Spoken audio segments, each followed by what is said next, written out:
From the road, it looked wrong. An old man had no business kneeling beside a broken windmill, while a young woman crouched beneath the fallen blades, both arms locked around herself like she was trying to keep her bones from coming apart.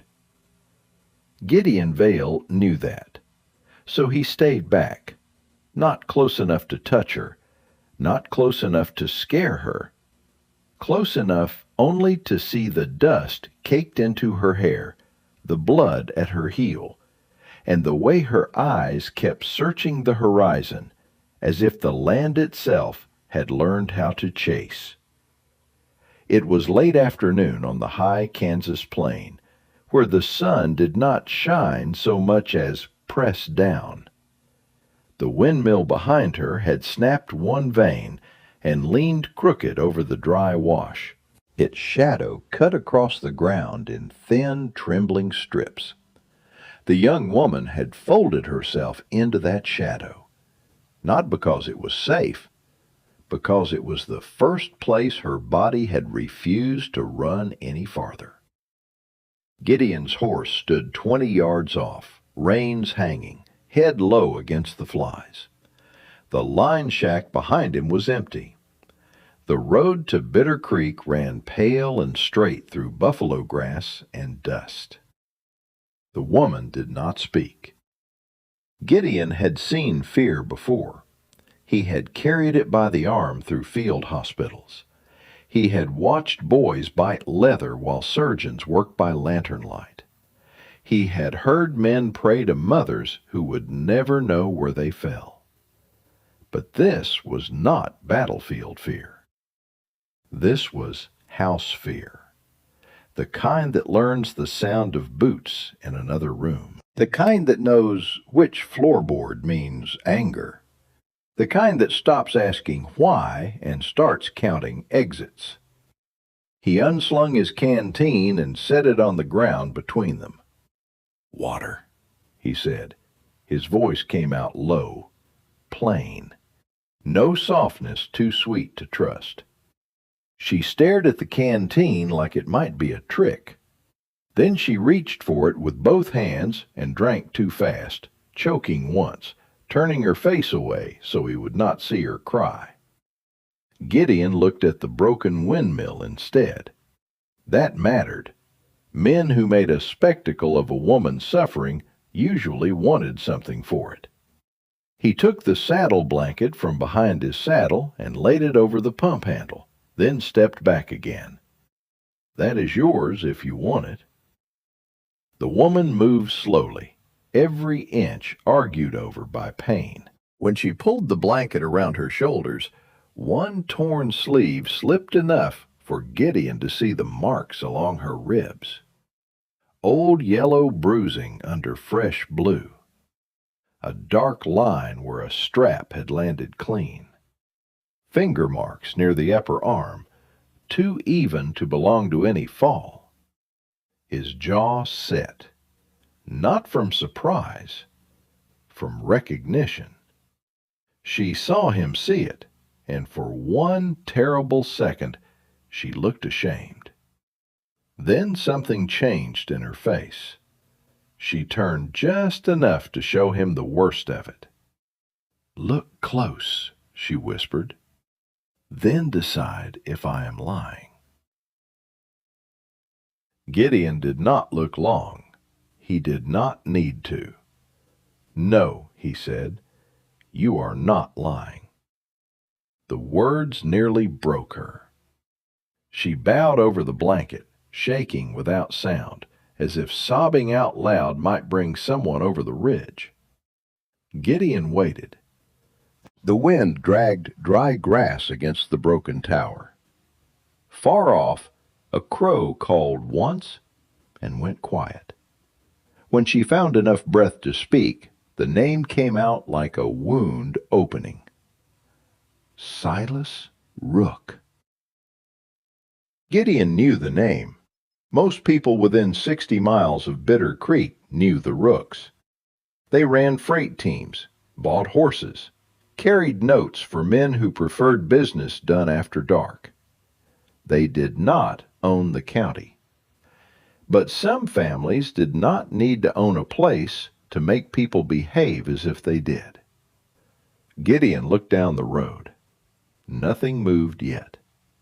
That was the problem with men like Silas Rook.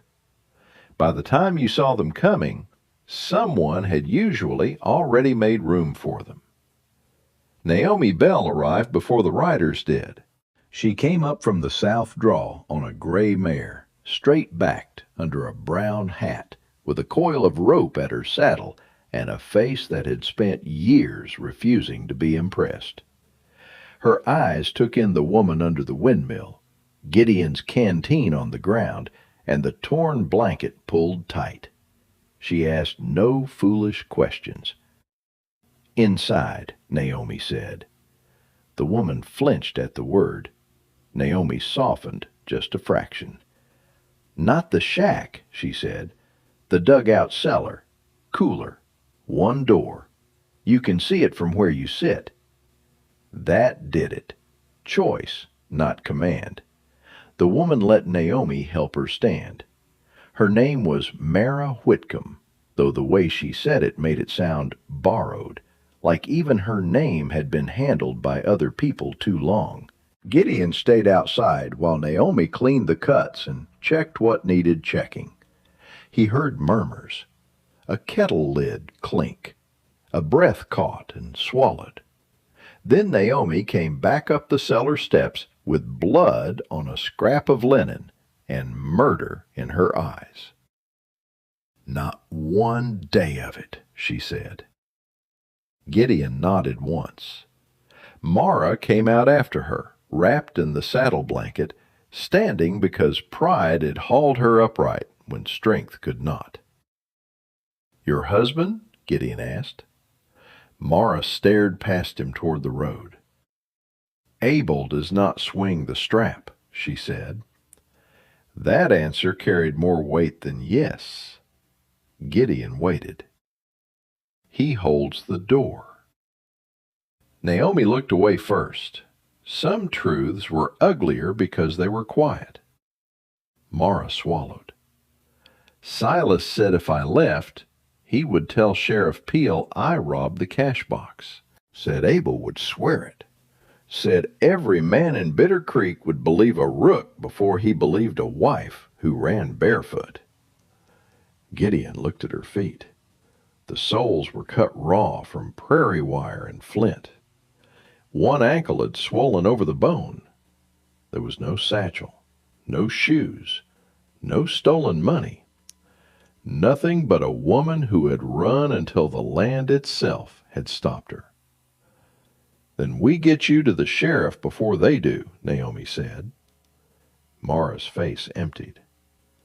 "They already know I am gone." Gideon turned. 3 riders had appeared where the road lifted out of the heat shimmer. They came in no hurry. That was how certain men traveled when they believed the world would step aside for them. Silas Rook rode in front. Tall, narrow through the shoulders, black hat brim low, one gloved hand resting easy on his thigh. His horse was too fine for honest freight work, and too calm under him for a man arriving angry. The 2 riders behind him spread out before Gideon could mistake them for company. Naomi moved Mara behind the line shack wall. Gideon walked to the yard and stopped beside the broken windmill. He did not draw his gun. He did not touch it. He only stood where the riders would have to look at him before they looked at her. Silas reined in 6 yards short. "Vale," he said, like the name tasted old. "Rook?" Silas let his eyes move over the yard. The canteen. The blanket missing from Gideon's saddle.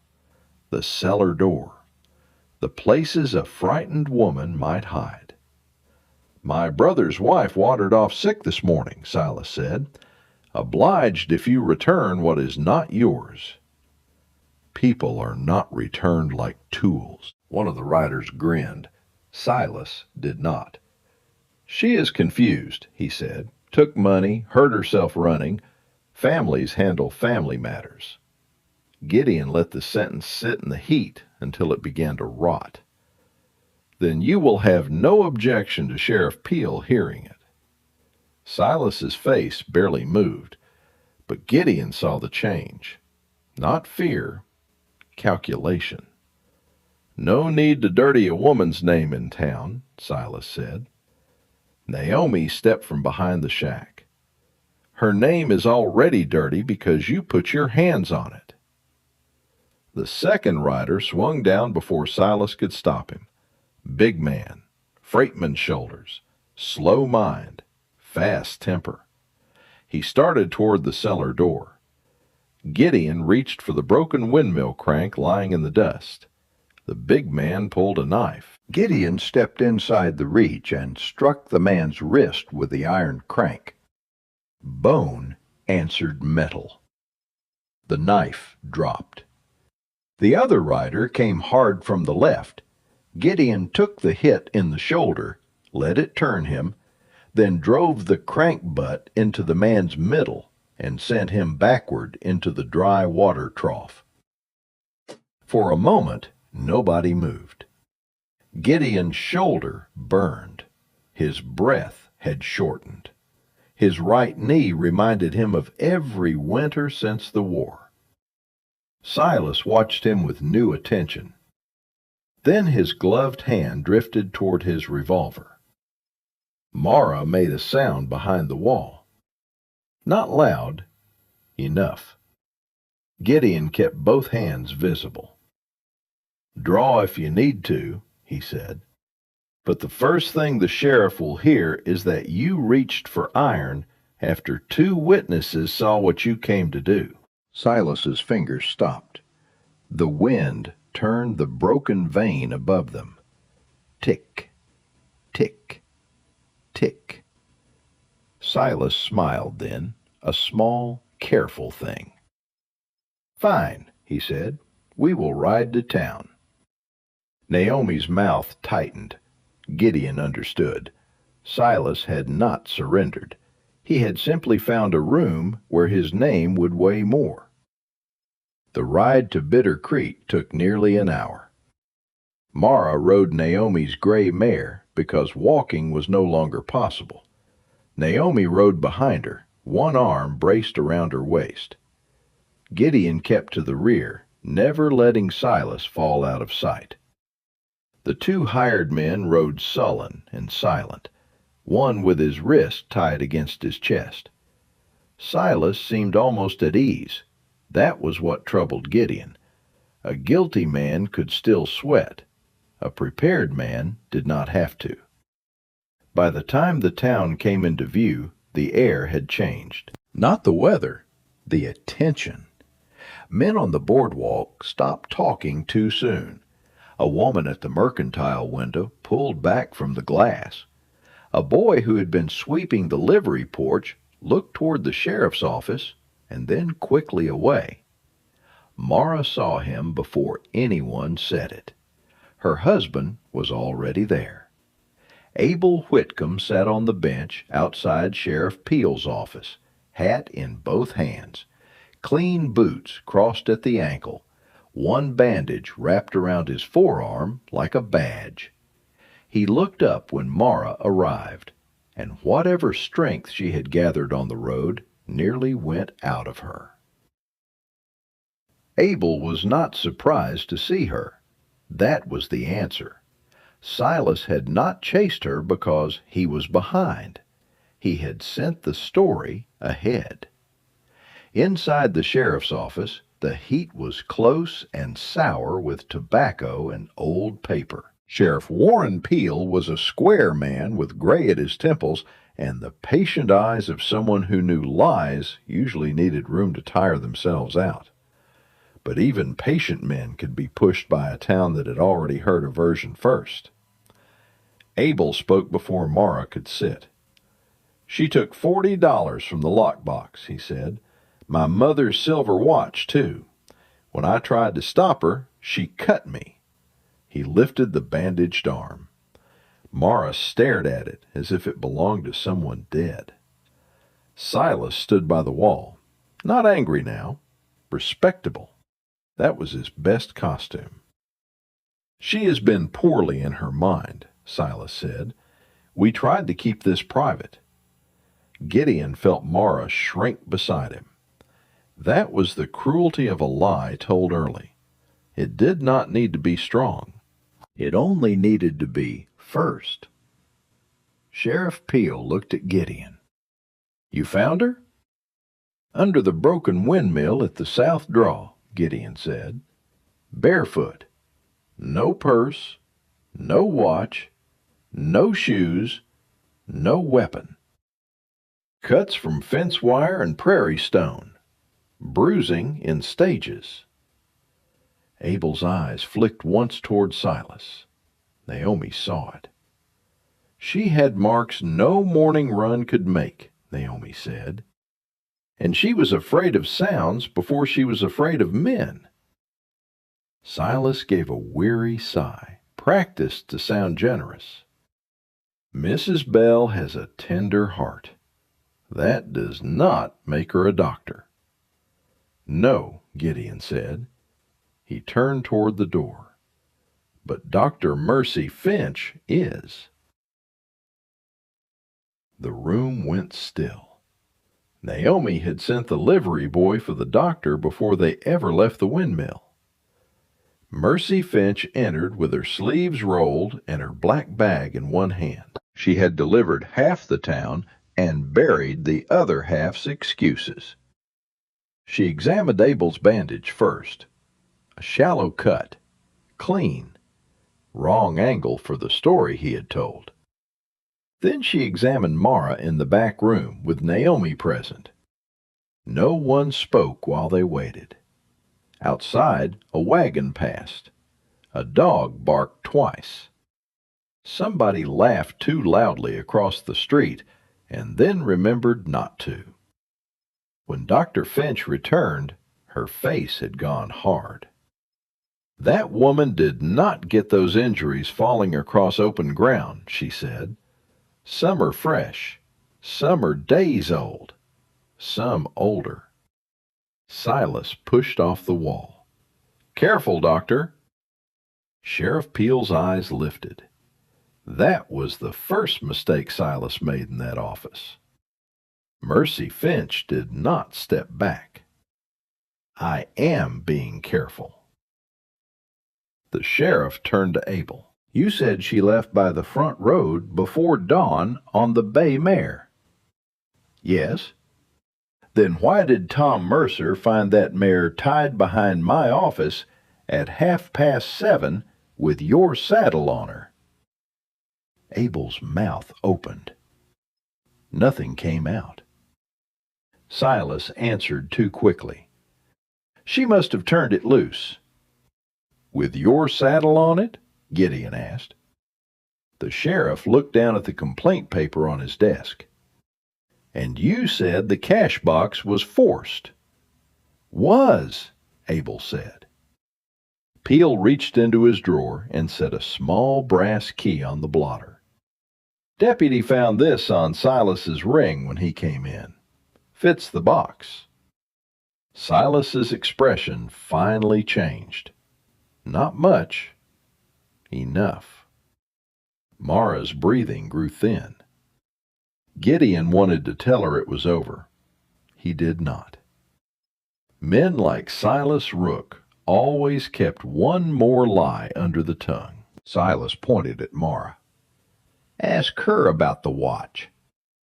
Abel closed his eyes. There it was, the last card. Sheriff Peel looked at Mara. She swallowed. Her hands trembled in the blanket. But when she spoke, her voice did not disappear.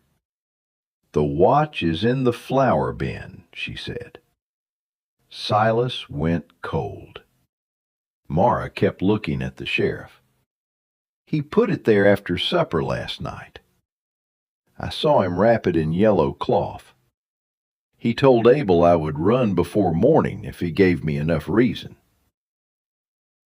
Every person in that room understood the shape of it then. Not all the details. Enough. Abel bent forward like a rope had been cut inside him. "I told him to stop," he whispered.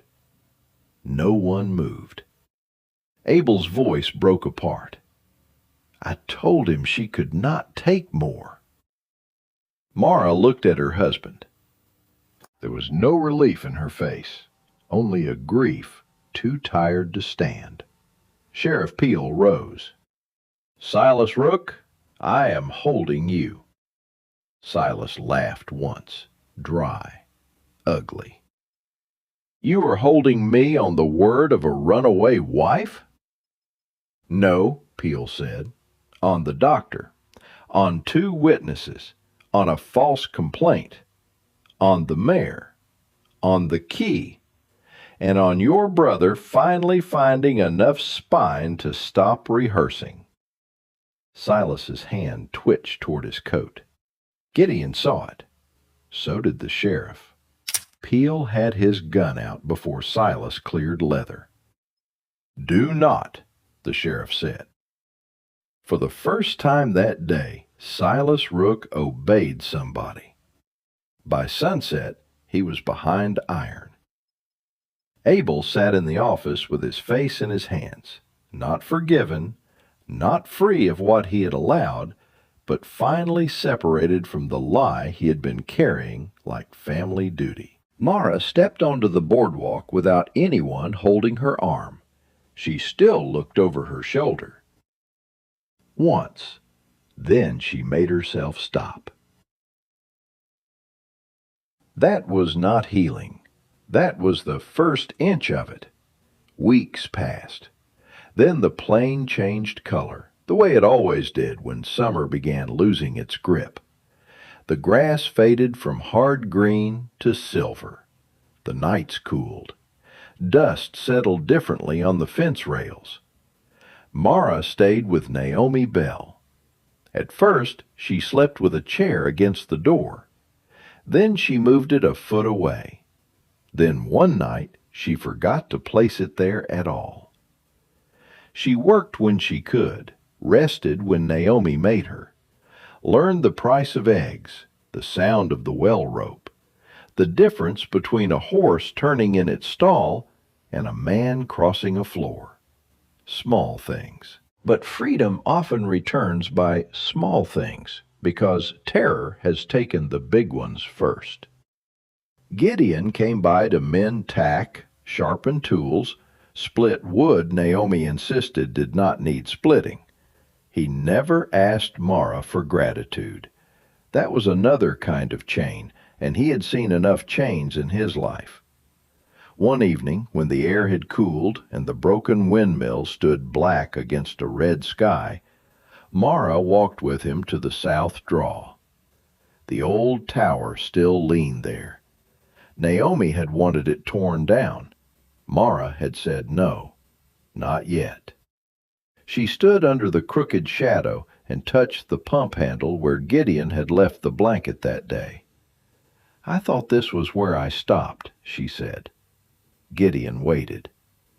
Mara looked across the road, across the open land that had once seemed too wide to cross and too empty to save her. "But it was only where I stopped running."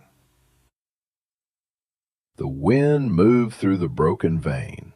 Tick, tick, tick. Gideon nodded. Different thing. Mara smiled a little then. Not bright, not easy, real. She handed him back the saddle blanket, clean now, folded carefully. He took it without making ceremony out of it. She did not need a ceremony. She needed a life no one else owned. Behind them, they only lit the lamp in the dugout window. A small square of gold appeared in the darkening ground. Mara looked at that light for a long moment. Then she turned toward it by choice. No one called her. No one commanded her. No one closed the distance too fast. And that was the mercy of it. Not that a stranger had found her beneath a broken windmill. but that when she finally stood up again, nobody tried to decide which way she had to walk. The windmill had only marked the place where the running ended. Her life began on the next step.